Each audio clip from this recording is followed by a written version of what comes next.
kwa kwezi kwa 13 ugahita uhindura ubuzima nkaho kazahora kaza, nkaho kazahoraho igihe cyose. Yego, hari abajya bakora izo mistake bakisanga barimo babaho birenze ubushobozi bwabo. Ibindi wenda natangaho urugero ni nko ku bacuruzi kuko twari tuvuze ku banyamushahara gusa.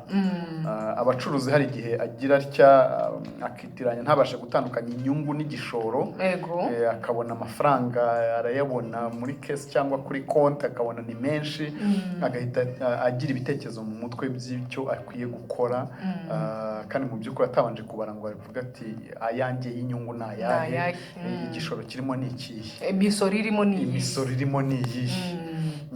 Hari nk'igihe umuntu agira atya bakamuha nk'isoko, ubu dufate wenda nk'isoko rya miliyoni 100 ahantu, akagira cyo bakamuha avance wenda nka miliyoni 20, yayibona kuri konti ye agahita atekereza ikintu yahita yikorera ku giti cye, ati miliyoni 20 ateka mbe nguzemo ikibanza cya 15, ati nzaba nzunguza zireshanu, bikarangira ananiwe guhemba abakozi, ananiwe kugura ibikoresho, ananiwe gukora rya soko.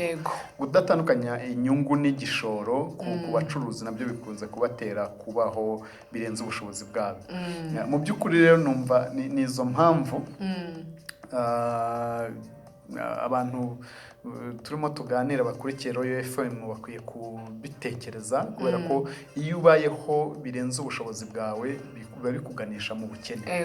Hari umuntu wajyaga akoresha terme ngo ni icyobo njyabukene, urimo umanuka mu cyobo njyabukene. Hari umuntu ngira ngo ni Bill Gates wabivuze, avuga ngo abakire bakomeza gukira kubera ko babaho nk'abakene, naho abakene bo bagakomeza gukena kubera gushaka kubaho nk'aho bakize, kwigaragaza nk'aho ukize kandi ntaho bikora, bikagumya bikumanura mu bukene, muri cya cyobo njyabukene.